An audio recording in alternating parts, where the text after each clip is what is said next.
تم کیا بکواس کر رہی ہو؟ ہاشم مبین کے اندر اشتعال کی ایک لہر اٹھی تھی۔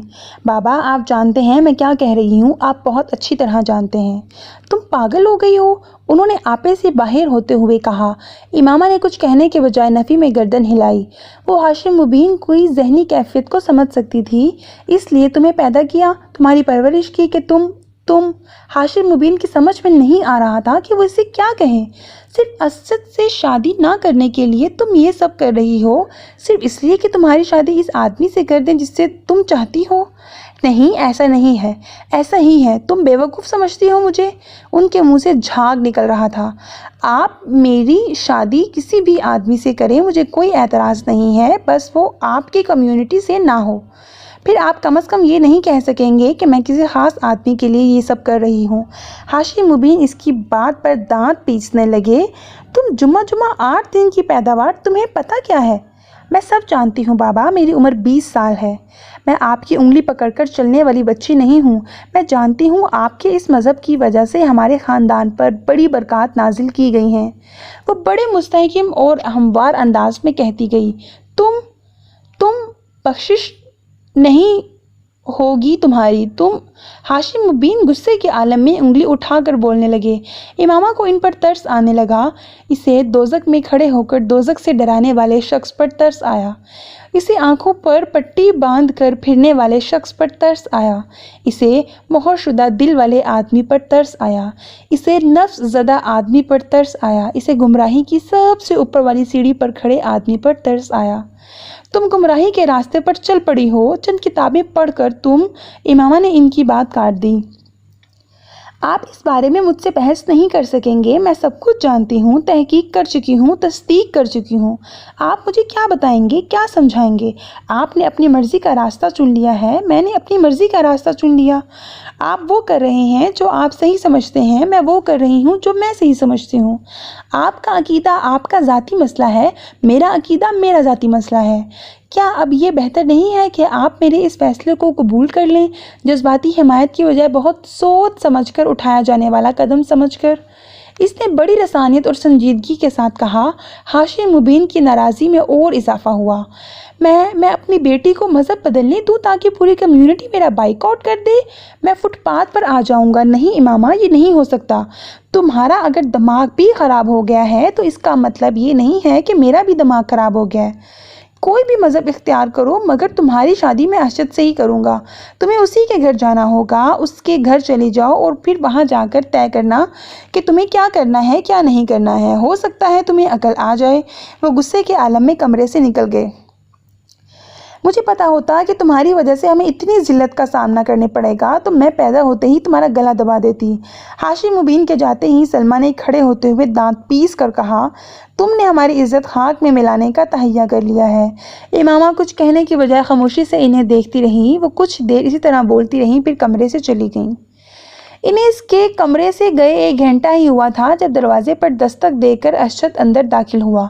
امامہ کو اس وقت آنے کی توقع نہیں تھی۔ ارشد کے چہرے پر پریشانی بہت نمایاں تھی۔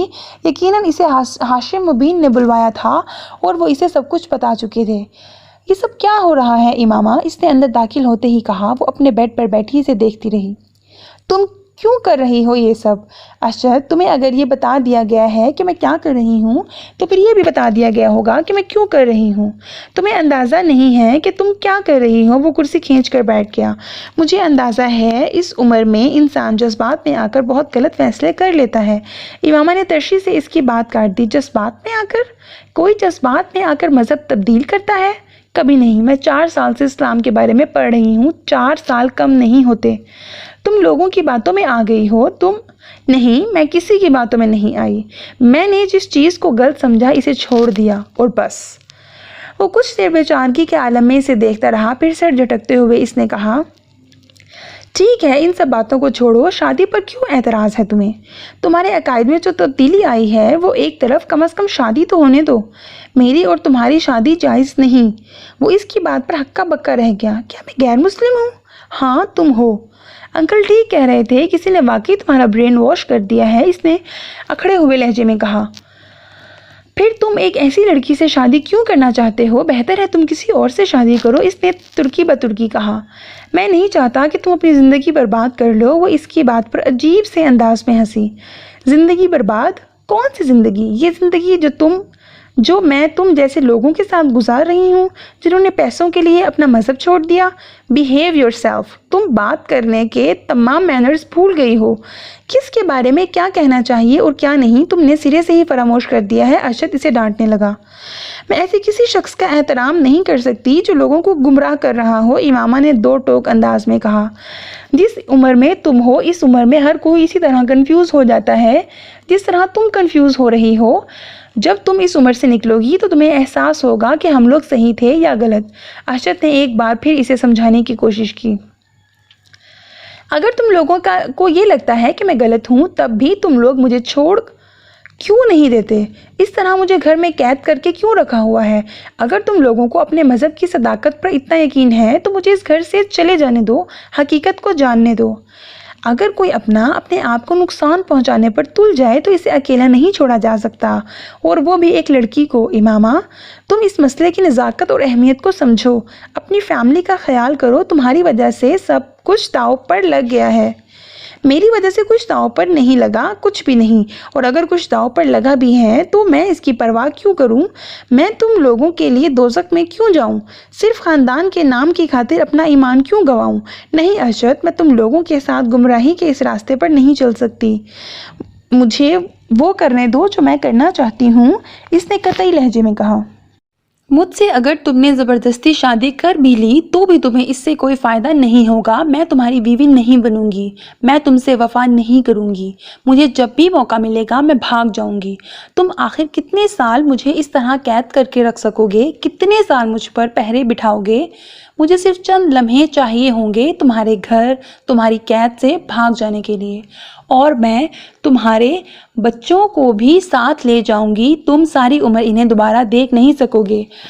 وہ اسے مستقبل کا نقشہ دکھا کر خوفزدہ کرنے کی کوشش کر رہی تھی۔ اگر میں تمہاری جگہ پر ہوتی تو میں کبھی امامہ ہاشم جیسی لڑکی سے شادی نہ کروں۔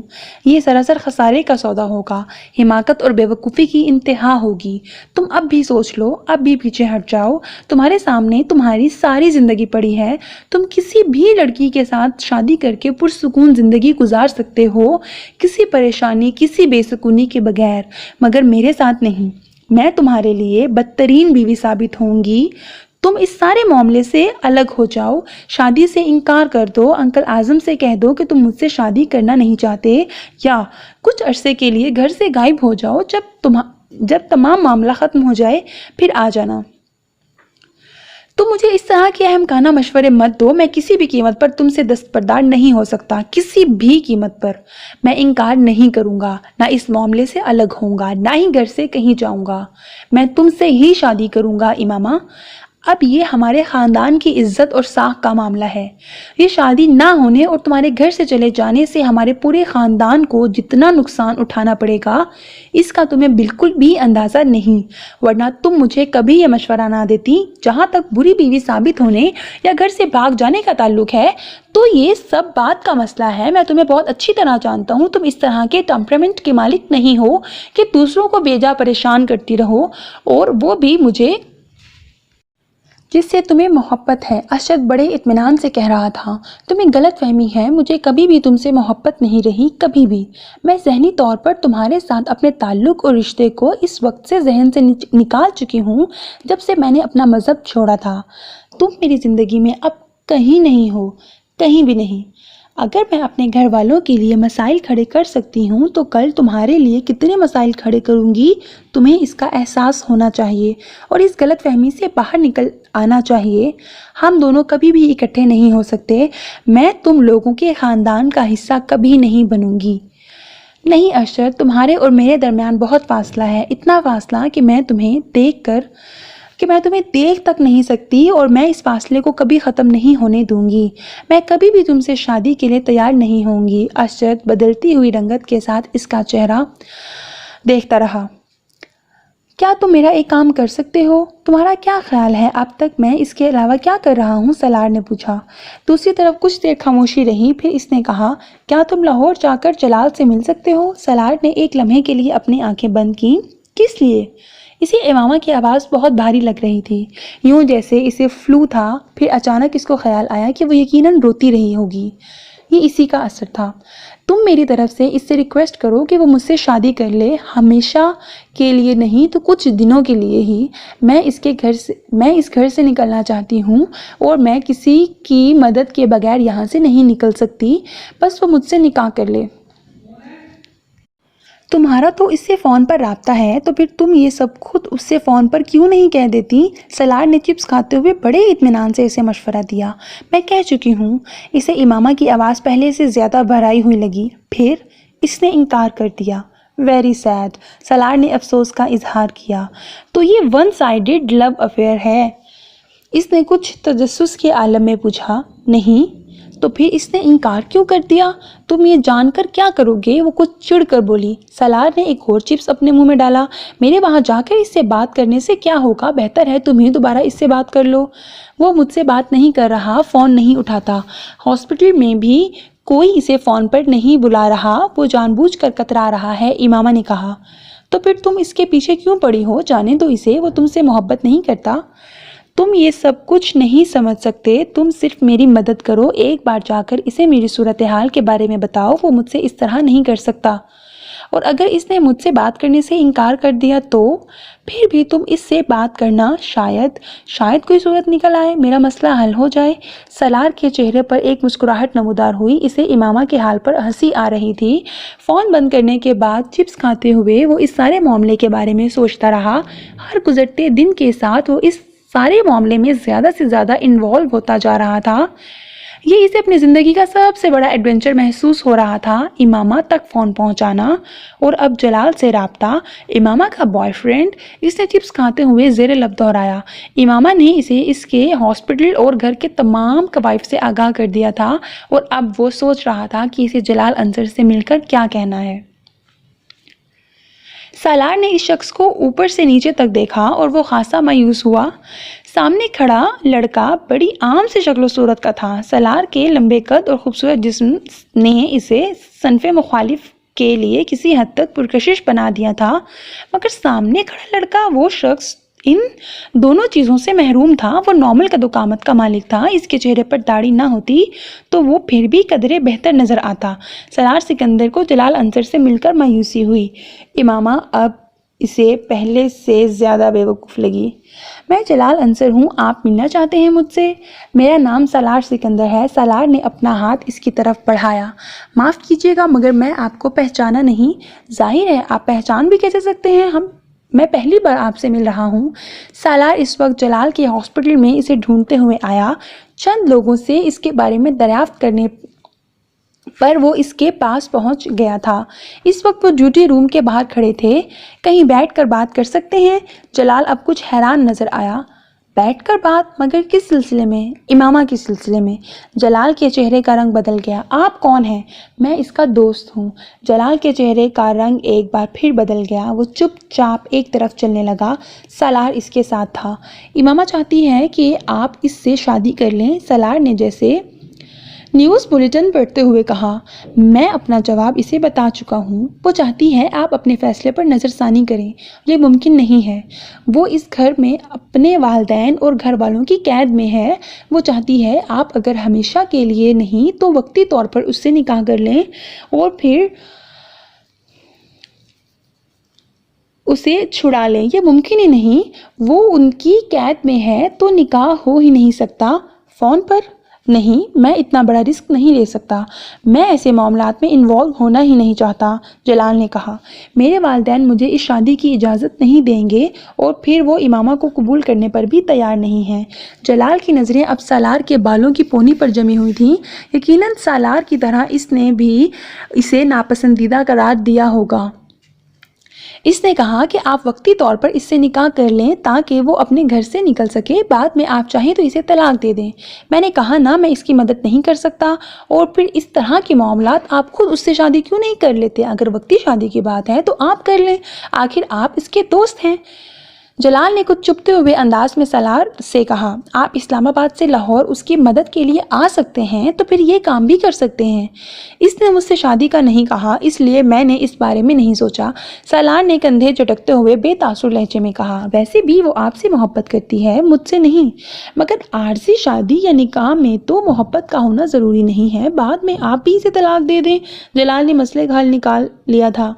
آپ کا مشورہ میں اسے پہنچا دوں گا، سالار نے سنجیدگی سے کہا، اور اگر یہ ممکن نہیں ہے تو پھر امامہ سے کہیں کہ وہ کوئی اور طریقہ اپنائے، بلکہ آپ کسی نیوز پیپر کے آفس چلے جائیں اور انہیں امامہ کے بارے میں بتائیں کہ کس طرح اس کے خاندان نے اسے زبردستی قید کر رکھا ہے۔ جب میڈیا اس معاملے کو ہائی لائٹ کرے گا تو خود ہی وہ امامہ کو چھوڑنے پر مجبور ہو جائیں گے، یا پھر آپ پولیس کو اس معاملے میں اطلاع کریں۔ سالار کو حیرانی ہوئی، جلال کی تجویز بری نہیں تھی، واقعی امامہ اس بارے میں کیوں نہیں سوچ رہی تھی، یہ راستہ زیادہ محفوظ تھا۔ میں آپ کا یہ مشورہ بھی اسے پہنچا دوں گا، آپ دوبارہ میرے پاس نہ آئیں، بلکہ امامہ سے بھی یہ کہہ دیں کہ وہ مجھ سے کسی بھی طریقے یا ذریعے سے رابطہ نہ کرے، میرے والدین ویسے بھی میری منگنی کرنے والے ہیں۔ جلال نے جیسے انکشاف کیا، ٹھیک ہے، میں یہ ساری باتیں اس تک پہنچا دوں گا، سالار نے لاپرواہی سے کہا۔ جلال مزید کچھ کہے بغیر گاڑی سے اتر گیا۔ اگر امامہ کو یہ توقع تھی کہ سالار جلال کو اس سے شادی کرنے کے لیے قائل کرے گا تو یہ اس کی سب سے بڑی بھول تھی۔ وہ امامہ سے کوئی ہمدردی رکھتا تھا، نہ ہی کسی خوف خدا کے تحت اس سارے معاملے میں کودا تھا۔ اس کے لیے یہ سب کچھ ایک ایڈونچر تھا، اور ایڈونچر میں یقیناً جلال سے امامہ کی شادی شامل نہیں تھی۔ اگر جلال سے اس کی شادی کے لیے دلائل دینے بھی پڑتے تو وہ کیا دیتا؟ اس کے پاس صرف ایک دلیل کے علاوہ اور کوئی دلیل نہیں تھی کہ جلال اور امامہ ایک دوسرے سے محبت کرتے ہیں، اور یہ وہ دلیل تھی جسے جلال پہلے ہی رد کر چکا تھا۔ وہ مذہبی یا اخلاقی حوالوں سے قائل نہیں کر سکتا تھا، کیونکہ وہ خود ان دونوں چیزوں سے نابلد تھا۔ مذاہب اور اخلاقیات سے اس کا دور دور سے بھی کوئی واسطہ نہیں تھا، اور سب سے بڑی بات یہ تھی کہ آخر وہ امامہ کے لیے ایک دوسرے آدمی سے اتنی لمبی بحث کرتا کیوں؟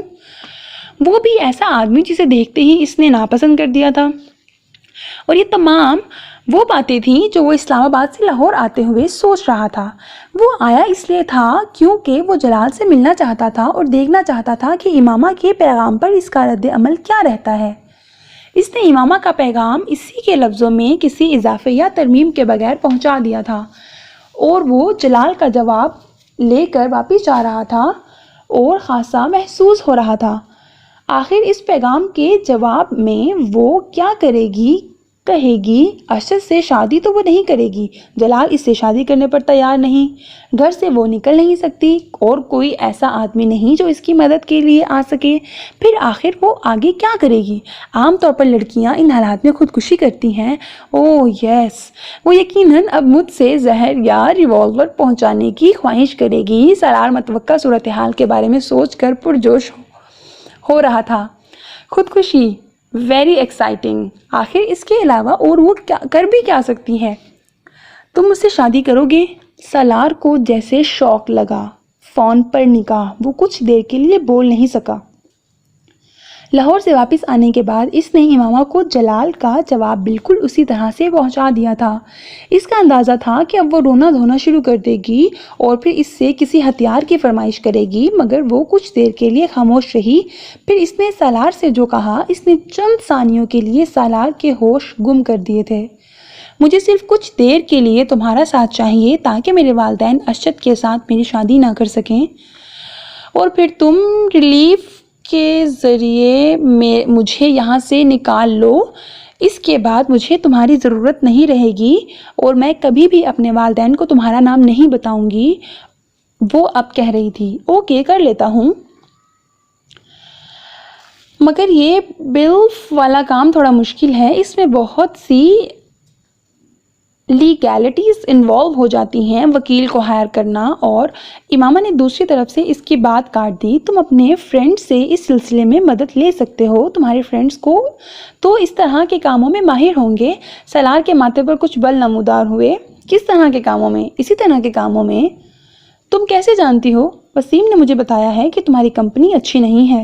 امامہ کے منہ سے بے اختیار نکلا اور پھر وہ خاموش ہو گئی۔ یہ جملہ مناسب نہیں تھا۔ میری کمپنی بہت اچھی ہے، کم از کم جلال انصر کی کمپنی سے بہتر ہے، سالار نے چپتے ہوئے لہجے میں کہا۔ وہ اس بار بھی خاموش رہی۔ بہرحال میں دیکھتا ہوں میں اس سلسلے میں کیا کر سکتا ہوں۔ سالار کچھ دیر اس کے جواب کا انتظار کرنے کے بعد بولا، مگر تمہیں یہ بات ضرور یاد رکھنی چاہیے کہ یہ کام بہت رسکی ہے۔ میں جانتی ہوں، مگر ہو سکتا ہے میرے والدین صرف یہ پتہ چلنے پر ہی مجھے گھر سے نکال دیں کہ میں شادی کر چکی ہوں اور مجھے بیلف کی مدد لینی نہ پڑے، یا ہو سکتا ہے کہ وہ میری شادی کو قبول کر لیں اور پھر میں تم سے طلاق لے کر جلال سے شادی کر سکوں۔ سالار نے سر کو قدرے افسوس کے عالم میں جھٹکا۔ اس نے دنیا میں اس طرح کا احمق پہلے کبھی نہیں دیکھا۔ وہ احمقوں کی جنت کی ملکہ تھی یا شاید ہونے والی تھی۔ چلو دیکھتا ہوں کیا ہوتا ہے، سالار نے فون بند کرتے ہوئے کہا۔ میں ایک لڑکی سے نکاح کرنا چاہتا ہوں۔ حسن نے سالار کے چہرے کو غور سے دیکھا اور پھر بے اختیار ہنسا۔ یہ اس سال کا نیا ایڈونچر ہے یا آخری ایڈونچر؟ آخری ایڈونچر، سالار نے بڑی سنجیدگی کے ساتھ تبصرہ کیا۔ یعنی تم شادی کر رہے ہو؟ حسن نے برگر کھاتے ہوئے کہا۔ شادی کا کون کہہ رہا ہے؟ سالار نے اسے دیکھا۔ تو پھر میں ایک لڑکی سے نکاح کرنا چاہ رہا ہوں، اس کو مدد کی ضرورت ہے، میں اس کی مدد کرنا چاہتا ہوں۔ حسن اس کا چہرہ دیکھنے لگا۔ آج تم مذاق کے موڈ میں ہو؟ نہیں، بالکل بھی نہیں، میں تم سے یہاں مذاق کرنے کے لیے تو نہیں بلایا۔ پھر کیا فضول باتیں کر رہے ہو؟ نکاح، لڑکی کی مدد وغیرہ وغیرہ۔ اس بار حسن نے قدرے ناگواری سے کہا۔ محبت ہو گئی ہے تمہیں اس سے؟ مائی فٹ، میرا دماغ خراب ہے کہ میں کسی سے محبت کروں گا، اور وہ بھی اس عمر میں؟ سالار نے تحقیر آمیز انداز میں کہا۔ یہی تو میں بھی یہی کہہ رہا ہوں، پھر کیا ہو گیا ہے تمہیں؟ سالار نے اس بار اسے تفصیل سے امامہ اور اس کے مسئلے کے بارے میں بتایا۔ اس نے احسن کو صرف یہ نہیں بتایا کہ وہ لڑکی وسیم کی بہن ہے، کیونکہ حسن وسیم سے بہت اچھی طرح واقف تھا، لیکن اس سے تفصیلات سننے کے بعد حسن نے پہلا سوال یہ کیا تھا، وہ لڑکی کون ہے؟ سالار نے بے اختیار ایک گہرا سانس لیا۔ وسیم کی بہن۔ واٹ؟ حسن بے اختیار اچھلا۔ وسیم کی بہن، وہ جو میڈیکل کالج میں پڑھتی ہے؟ ہاں۔ تمہارا دماغ خراب ہو گیا ہے؟ تم کیوں خواہ اس طرح کی حماقت کر رہے ہو؟ وسیم کو بتا دو اس سارے معاملے کے بارے میں۔ میں تم سے مدد مانگنے آیا ہوں، مشورہ مانگنے نہیں، سالار نے ناگواری سے کہا۔ میں تمہاری کیا مدد کر سکتا ہوں؟ حسن نے کچھ الجھتے ہوئے کہا۔ تم نکاح خواہ اور کچھ گواہوں کا انتظام کرو تاکہ میں اس سے فون پر نکاح کر سکوں۔ سالار نے فوراً ہی کام کی بات کی۔ مگر تمہیں یہ نکاح کر کے کیا فائدہ ہوگا؟ کچھ بھی نہیں، مگر میں کسی فائدے کے بارے میں سوچ بھی کب رہا ہوں۔ دفع کرو سالار اس سب کو، تم کیوں کسی دوسرے کے معاملے میں کود رہے ہو، اور وہ بھی وسیم کی بہن کے معاملے میں؟ بہتر، سالار نے اس بار درشتی سے اس کی بات کاٹی۔ تم مجھے صرف یہ بتاؤ میری مدد کرو گے یا نہیں؟ باقی چیزوں کے بارے میں پریشان ہونا تمہارا مسئلہ نہیں ہے۔ ٹھیک ہے، میں تمہاری مدد کروں گا، میں مدد کرنے سے انکار نہیں کر رہا ہوں، مگر تم یہ سوچ لو کہ یہ سب بہت خطرناک ہے۔ حسن نے ہتھیار ڈالنے والے انداز میں کہا۔ میں سوچ چکا ہوں، تم مجھے تفصیلات بتاؤ۔ سالار نے اس بار فرینچ فرائز کھاتے ہوئے کچھ مطمئن انداز میں کہا۔ بس ایک بات، اگر انکل اور آنٹی کو پتہ چل گیا تو کیا ہوگا؟ انہیں پتہ نہیں چلے گا، وہ یہاں نہیں ہیں، کراچی گئے ہوئے ہیں اور ابھی کچھ دن وہاں رکیں گے۔ وہ یہاں ہوتے بھی تو میرے لیے یہ سب کچھ کرنا بہت مشکل ہوتا۔ سالار نے اسے مطمئن کرنے کی کوشش کرتے ہوئے کہا۔ وہ اپنا برگر تقریباً ختم کر چکا تھا۔ حسن اب اپنا برگر کھاتے ہوئے کسی گہری سوچ میں ڈوبا ہوا نظر آ رہا تھا، مگر سالار اس کے تاثرات کی طرف دھیان نہیں دے رہا تھا۔ وہ جانتا تھا کہ حسن اس وقت اپنا لائحہ عمل طے کرنے میں مصروف ہے۔ اسے حسن سے کسی قسم کا خوف یا خطرہ نہیں تھا، وہ اس کا بہترین دوست تھا۔ حسن نے نکاح کے انتظامات بہت آسانی سے کر لیے تھے۔ سالار نے اسے کچھ رقم دی تھی جس سے اس نے 3 گواہوں کا انتظام کر لیا تھا، اور چوتھے گواہ کے طور پر وہ خود موجود تھا۔ نکاح خواہ کو اندازہ تھا کہ اس نکاح میں کوئی غیر معمولی کہانی تھی، مگر اسے بھاری رقم کے ساتھ اتنی دھمکیاں بھی دی گئی تھیں کہ وہ خاموش ہو گیا۔ حسن سپہر کے وقت اس نکاح خواہ اور 3 گواہوں کو لے آیا تھا، اور وہ سب سالار کے کمرے میں چلے گئے۔ وہیں بیٹھ کر نکاح نامہ بھرا گیا۔ سالار امامہ کو اس بارے میں پہلے ہی انفارم کر چکا تھا۔ مقررہ وقت پر فون پر نکاح خواہ نے ان دونوں کا نکاح پڑھا دیا تھا۔ سالار نے ملازمہ کے ذریعے امامہ کو پیپرز بھجوا دیے تھے۔ امامہ نے پیپرز لیتے ہی برق رفتاری سے ان پر سائن کر کے ملازمہ کو واپس دے دیے۔ ملازمہ ان پیپرز کو واپس سالار کے پاس لے آئی تھی، مگر وہ بری طرح تجسس کا شکار تھی۔ آخر وہ لوگ کون تھے جو سالار کے کمرے میں تھے، اور یہ پیپرز کیسے تھے جن پر امامہ نے سائن کیا تھا؟ اس کا ماتھا ٹھٹک رہا تھا اور اسے شبہ ہو رہا تھا کہ وہ دونوں آپس میں شادی کر رہے تھے۔ سالار کو پیپرز واپس دیتے ہوئے وہ پوچھے بغیر رہ نہیں سکی تھی۔ یہ کس چیز کے کاغذ ہیں سالار صاحب؟ اس نے بظاہر سادگی اور معصومیت سے پوچھا۔ تمہیں اس سے کیا؟ جیسے بھی پیپرز ہوں، تم اپنے کام سے کام رکھو۔ سالار نے ترشتی سے اسے جھڑک دیا۔ اور ایک بات تم کان کھول کر سن لو اس سارے معاملے کے بارے میں، اگر تم اپنا منہ بند رکھو گی تو یہ تمہارے لیے بہتر ہوگا، بلکہ بہت بہتر ہوگا۔ مجھے کیا ضرورت ہے جی کسی سے بھی اس بارے میں بات کرنے کی؟ میں نے تو ویسے ہی پوچھ لیا۔ آپ اطمینان رکھیں صاحب جی، میں کسی کو کچھ نہیں بتاؤں گی۔ ملازمہ فوراً گھبرا گئی تھی۔ سالار ویسے بھی اتنا اکھڑ مزاج تھا کہ اسے اس سے بات کرتے ہوئے خوف آیا کرتا تھا۔ سالار نے کچھ نخوت بھرے انداز میں سر کو جھٹکا۔ اسے اس بات کا کوئی خوف نہیں تھا کہ ملازمہ یہ سب کسی کو بتا سکتی تھی۔ اگر بتا بھی دیتی تو اس سے کوئی فرق نہیں پڑنے والا تھا۔ تم ایک بار پھر جلال سے ملو، ایک بار پھر پلیز، وہ اس دن اس سے فون پر کہہ رہی تھی۔ سالار اس بات پر چڑ گیا۔ وہ تم سے شادی نہیں کرنا چاہتا امامہ، وہ کتنی بار کہہ چکا ہے۔ آخر تم سمجھتی کیوں نہیں ہو کہ دوبارہ بات کرنے کا کوئی فائدہ نہیں ہے؟ اس نے بتایا تھا کہ اس کے ماں باپ اس کی کوئی منگنی وغیرہ کرنا چاہ رہے ہیں۔ وہ جھوٹ بول رہا ہے۔ امامہ نے بے اختیار اس کی بات کاٹ دی۔ صرف اس لیے کہ میں اس سے دوبارہ کانٹیکٹ نہ کروں، ورنہ اس کے پیرنٹس اتنی جلدی اس کی منگنی نہیں کر سکتے۔ تو جب وہ نہیں چاہتا تم سے شادی کرنا اور کانٹیکٹ کرنا، تو تم کیوں خوار ہو رہی ہو اس کے پیچھے؟ کیونکہ میری قسمت میں خواری ہے، اس نے دوسری طرف سے بھرائی ہوئی آواز میں کہا۔ اس کا کیا مطلب ہوا؟ وہ الجھا۔ کوئی مطلب نہیں، نہ تم سمجھ سکتے ہو، تم بس اسے جا کر کہو کہ میری مدد کرے۔ وہ حضرت محمد صلی اللہ علیہ وآلہ وسلم سے اتنی محبت کرتا ہے، اس سے کہو کہ آپ صلی اللہ علیہ وآلہ وسلم کے لیے ہی مجھ سے شادی کر لے۔ وہ بات کرتے کرتے پھوٹ پھوٹ کر رونے لگی۔ یہ کیا بات ہوئی؟ وہ اس کے آنسوؤں سے متاثر ہوئے بغیر بولا۔ کیا یہ بات کہنے سے وہ تم سے شادی کر لے گا؟ امامہ نے جواب نہیں دیا اور وہ ہچکیوں سے رو رہی تھی۔ وہ بیزار ہوا۔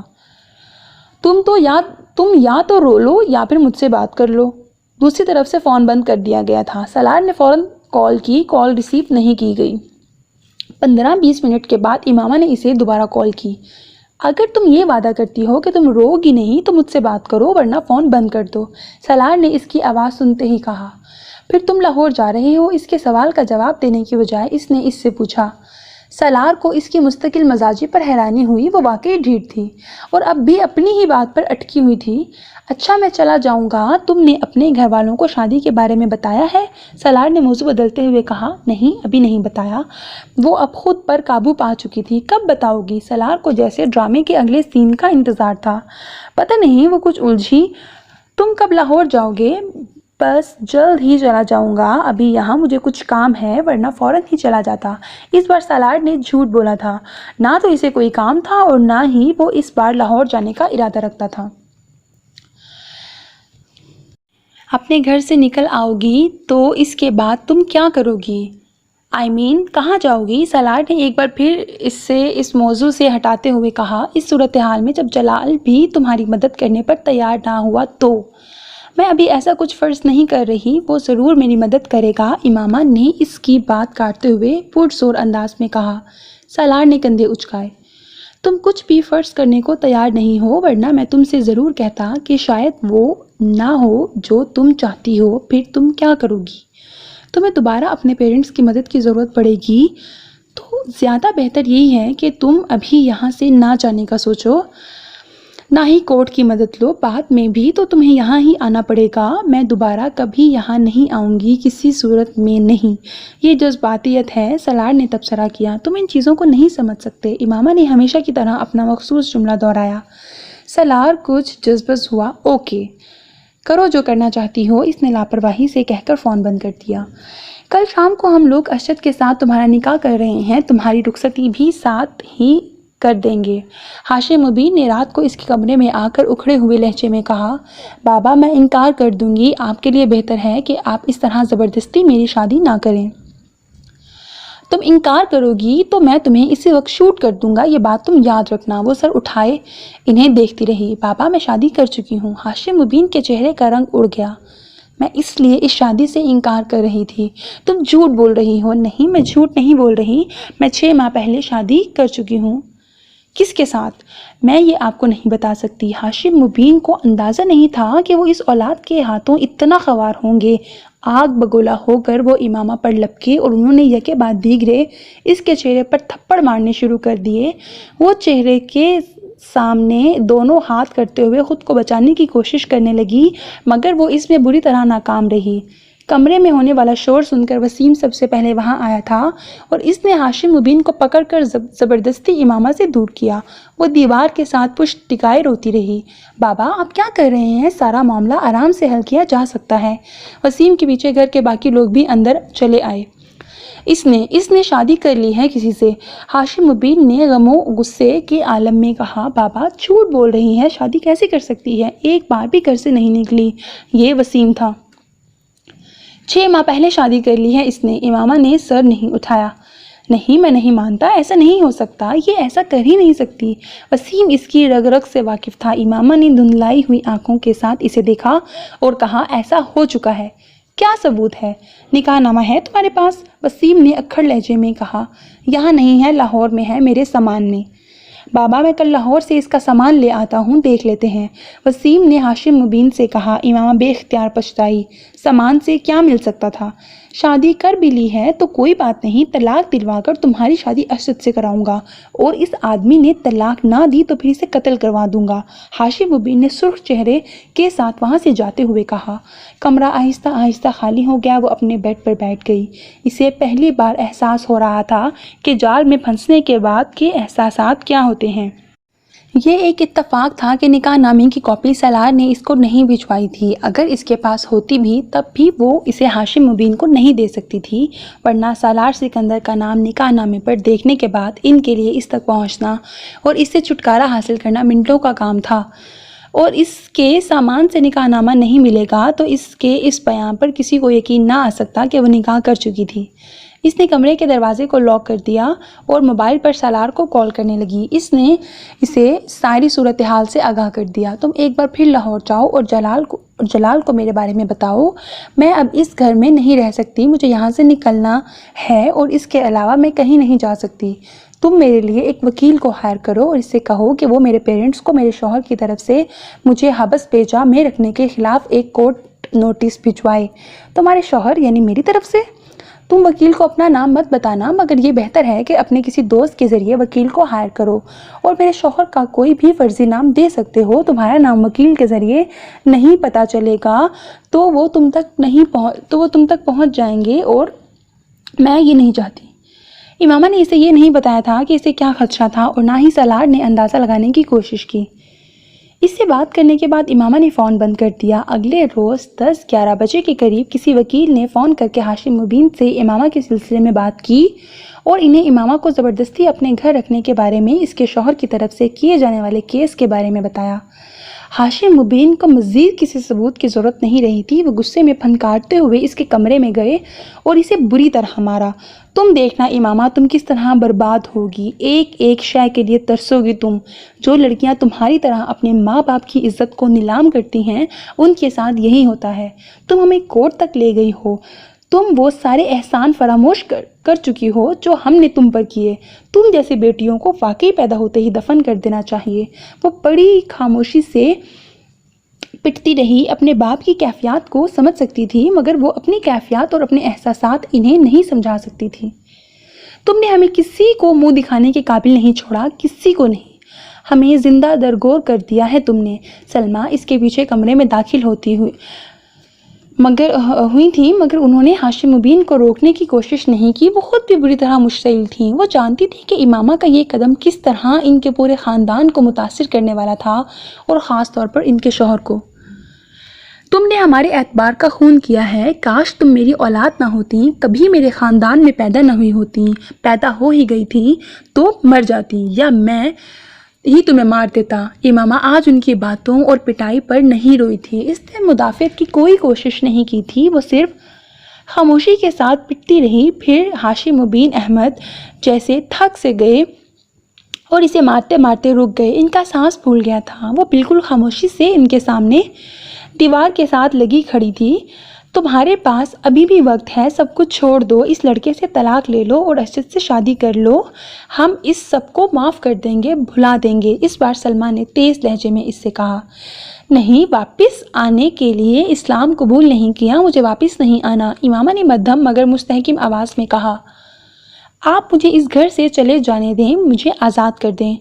اس گھر سے نکل جاؤ گی دنیا تمہیں بہت ٹھوکریں مارے گی، تمہیں اندازہ ہی نہیں ہے کہ باہر کی دنیا میں کیسے مگرمچھ تمہیں ہڑپ کرنے کے لیے بیٹھے ہیں۔ جس لڑکے سے شادی کر کے تم نے ہمیں ذلیل کیا ہے وہ تمہیں بہت خوار کرے گا۔ ہمارے خاندان کو دیکھ کر اس نے تمہارے ساتھ اس طرح چوری چھپے رشتہ جوڑا ہے، جب ہم تمہیں اپنے خاندان سے نکال دیں گے اور تم پائی پائی کی محتاج ہو جاؤ گی تو وہ بھی تمہیں چھوڑ کر بھاگ جائے گا، تمہیں کہیں پناہ نہیں ملے گی، کوئی ٹھکانہ نہیں ملے گا۔ سلمہ ابھی سے ڈرا رہی تھی۔ ابھی بھی وقت ہے امامہ، تمہارے پاس ابھی بھی وقت ہے۔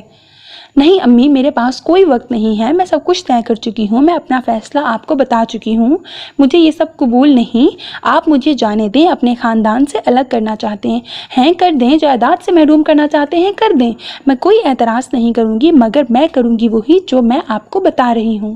میں اپنی زندگی کے راستے کا انتخاب کر چکی ہوں، آپ یا کوئی بھی اسے بدل نہیں سکتا۔ ایسی بات ہے تو تم اس گھر سے نکل کر دکھاؤ، میں تمہیں جان سے مار دوں گا، لیکن اس گھر سے تمہیں جانے نہیں دوں گا۔ اور اس وکیل کو تو میں اچھی طرح دیکھ لوں گا۔ تمہیں اگر یہ خوش فہمی ہے کہ کوئی کورٹ یا عدالت تمہیں میری تحویل سے نکال سکتی ہے تو یہ تمہاری بھول ہے، میں تمہیں کبھی بھی کہیں بھی جانے نہیں دوں گا، میں تمہیں اس گھر سے اور کہیں منتقل کر دوں گا، پھر میں دیکھوں گا کہ تم کس طرح اپنے فیصلے کو تبدیل نہیں کرتی، اور مجھے اگر وہ لڑکا نہ ملا جس سے تم نے شادی کی ہے تو پھر میں اس بات کی پرواہ کیے بغیر کہ تمہارا نکاح ہو چکا ہے ارشد سے تمہاری شادی کر دوں گا۔ میں اس شادی کو سرے سے ماننے سے انکار کرتا ہوں، تمہاری شادی صرف وہ ہوگی جو میری مرضی سے ہوگی، اس کے علاوہ نہیں۔ وہ مشتعل انداز میں کہتے ہوئے سلمہ کے ساتھ باہر نکل گئے۔ وہ وہیں دیوار کے سامنے کھڑی خوف زدہ اور پریشان نظروں سے دروازے کو دیکھتی رہی۔ اس نے جس مقصد کے لیے شادی کی تھی اس کا تو کوئی فائدہ نظر نہیں آ رہا تھا۔ ہاشم بن احمد اپنی بات پر چٹان کی طرح ڈٹے ہوئے تھے۔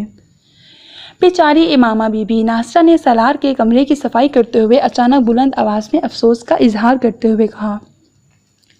سالار نے مڑ کر اسے دیکھا، وہ اپنی اسٹڈی ٹیبل پر پڑی ہوئی کتابوں کو سمیٹ رہا تھا۔ ناصرہ اسے متوجہ دیکھ کر تیزی سے بولی، بڑی مار پڑی ہے جی کل رات کو۔ کس کو مار پڑی ہے؟ سالار نے کتابیں ایک طرف رکھتے ہوئے کہا۔ امامہ بیوی کو جی، اور کسے؟ وہ کتابیں ایک طرف کرتے کرتے رک گیا اور ناصرہ کو دیکھا جو کمرے میں موجود ایک شیلف کی جھاڑ پونچھ کر رہی تھی۔ ہاشم مبین نے کل بہت مارا ہے اسے، سالار بے حد محظوظ ہوا۔ واقعی؟ ہاں جی، بہت زیادہ پٹائی کی ہے، میری بیٹی بتا رہی تھی، ناصرہ نے کہا۔ ویری نائس، سالار نے بے اختیار تبصرہ کیا۔ جی آپ کیا کہہ رہے ہیں؟ ناصرہ نے اس سے پوچھا۔ اس کے ہونٹوں پر موجود مسکراہٹ ناصرہ کو بڑی عجیب لگی، اسے توقع نہیں تھی کہ وہ اس خبر پر مسکرائے گا۔ اس کے ذاتی قیاسوں اور اندازوں کے مطابق ان دونوں کے درمیان جیسے تعلقات تھے، اس پر سالار کو بہت زیادہ افسردہ ہونا چاہیے تھا، مگر یہاں صورتحال بالکل برعکس تھی۔ بیچاری امامہ بیوی کو پتہ چل جائے کہ سالار صاحب اس خبر پر مسکرا رہے تھے تو وہ تو صدمے سے ہی مر جائیں۔ ناصرہ نے دل میں سوچا، کس بات پر مارنا ہے جی؟ سنا ہے وہ ارشد صاحب کس بات پر مارا ہے جی؟ سنا ہے وہ ارشد صاحب سے شادی پر تیار نہیں ہیں، کسی اور لڑکے سے شادی کرنا چاہتی ہیں۔ ناصرہ نے لڑکے پر زور دیتے ہوئے معنی خیز انداز میں سالار کو دیکھا۔ بس اس بات پر؟ سالار نے لاپرواہی سے کہا، یہ کوئی چھوٹی بات تھوڑی ہے جی، ان کے گھر میں طوفان مچا ہوا ہے، شادی کی تاریخ طے ہو چکی ہے، کارڈ آ چکے ہیں، اور اب امامہ بیوی بضد ہیں کہ وہ ارشد صاحب سے شادی نہیں کریں گی۔ بس اسی بات پر ہاشم صاحب نے ان کی پٹائی کی ہے، یہ تو کوئی بڑی بات نہیں ہے کہ اس پر کسی کو مارا جائے، وہ اپنی کتابوں میں مصروف تھا۔ یہ تو آپ کہہ رہے ہیں نا صاحب، ان لوگوں کے لیے تو یہ بہت بڑی بات ہے۔ ناصرہ نے اسی طرح صفائی کرتے ہوئے تبصرہ کیا۔ میں تو بڑی دکھی ہوں، امامہ بی بی کے لیے بڑی اچھی ہیں، ادب و لحاظ والی، اور اب دیکھیں کیا قیامت ٹوٹ پڑی ہے ان پر۔ ہاشم صاحب نے گھر سے نکلنے پر پابندی لگا دی ہے۔ میری بیٹی روز ان کا کمرہ صاف کرتی ہے اور وہ بتاتی ہے کہ ان کا تو چہرہ ہی اتر کر رہ گیا ہے۔ ناصرہ اسی طرح بول رہی تھی۔ شاید وہ شعوری طور پر یہ کوشش کر رہی تھی کہ سالار اسے ابنا اور امامہ کا حمایتی اور طرفدار سمجھتے ہوئے کوئی راز کہہ دے، مگر سالار احمق نہیں تھا اور اسے ناصرہ کی اس نام نہاد ہمدردی سے کوئی دلچسپی بھی نہیں تھی۔ اگر امامہ کی پٹائی ہو رہی تھی تو اسے کچھ تکلیف کا سامنا کرنا پڑ رہا تھا تو اس سے اس کا کیا تعلق تھا، مگر اسے اس صورتحال پر ہنسی ضرور آ رہی تھی۔ کیا اس دور میں بھی کوئی اس عمر کی اولاد پر ہاتھ اٹھا سکتا ہے، اور وہ بھی ہاشم مبین احمد جیسے امیر طبقے کا آدمی؟ حیرانی کی بات تھی۔ سوچ کی ایک ہی روح میں بہت سے متضاد خیال بہہ رہے تھے۔ ناصرہ کچھ دیر اسی طرح بولتی اپنا کام کرتی رہی، مگر جب اس نے دیکھا کہ سالار اس کی گفتگو میں کوئی دلچسپی نہیں لے رہا تو وہ اپنے کام میں مصروف ہو چکی تھی۔ وہ تو قدرے مایوس ہو کر خاموش ہو گئی۔ یہ پہلے محبت کرنے والے تھے جن کا رویہ بےحد عجیب تھا۔ کوئی اضطراب، بے چینی اور پریشانی تو ان دونوں کے درمیان نظر ہی نہیں آ رہی تھی۔ ایک دوسرے کی تکلیف کا بھی سن کر شاید امامہ بی بی ان کے بارے میں اس طرح کی کوئی بات سن کر اسی طرح مسکرائیں، کون جانتا ہے۔ ناصرہ نے شیلف پر پڑی ایک تصویر اٹھا کر صاف کی۔ گھر چھوڑ دینے کا فیصلہ اس کی زندگی کے سب سے مشکل اور تکلیف دہ فیصلوں میں سے ایک تھا، مگر اس کے علاوہ اس کے پاس اور کوئی دوسرا راستہ نہیں تھا۔ ہاشم مبین احمد اسے کہاں لے جاتے اور پھر کس طرح اسے طلاق دلوا کر اس کی شادی ارشد سے کرتے وہ نہیں جانتی تھی۔ واحد چیز جو وہ جانتی تھی وہ یہ حقیقت تھی کہ ایک بار وہ اسے کہیں اور لے گئے تو پھر اس کے پاس رہائی اور فرار کا کوئی راستہ نہیں بچے گا۔ وہ یہ بات اچھی طرح جانتی تھی۔ وہ اسے جان سے کبھی نہیں ماریں گے، مگر زندہ رہ کر اس طرح کی زندگی گزارنا زیادہ مشکل ہو جاتا جیسی زندگی وہ اس وقت توقع اور تصور کر رہی تھی۔ ہاشم مبین احمد کے چلے جانے کے بعد وہ بہت دیر تک بیٹھ کر روتی رہی۔ پھر اس نے پہلی بار اپنے حالات پر غور کرنا شروع کیا۔ اسے گھر سے صبح ہونے سے پہلے نکلنا تھا اور نکل کر کسی محفوظ جگہ پر جا کر پہنچنا تھا۔ محفوظ جگہ، اس کے ذہن میں ایک بار پھر جلال انصر کا خیال آیا۔ اس وقت صرف وہی شخص تھا جو اسے صحیح معنوں میں تحفظ دے سکتا تھا۔ ہو سکتا ہے مجھے اپنے سامنے دیکھ کر اس کا فیصلہ اور رویہ بدل جائے، وہ اپنے فیصلے پر غور کرنے پر مجبور ہو جائے۔ ہو سکتا ہے کہ وہ میرا سہارا اور تحفظ دینے پر تیار ہو جائے، اس کے والدین کو مجھ پر ترس آ جائے۔ ایک موہوم سی امید اس کے دل میں ابھر رہی تھی۔ وہ مدد نہیں بھی کرتے تب بھی کم از کم میں آزاد تو ہوں گی، اپنی زندگی کو اپنی مرضی سے گزار تو سکوں گی۔ مگر سوال یہ پیدا ہوتا ہے کہ میں یہاں سے کیسے نکلوں گی اور جاؤں گی کہاں؟ بہت دیر تک پریشانی کے عالم میں بیٹھی رہی۔ اسے ایک بار پھر سالار کا خیال آیا۔ اگر میں کسی طرح اس کے گھر تک پہنچ جاؤں تو وہ میری مدد کر سکتا ہے۔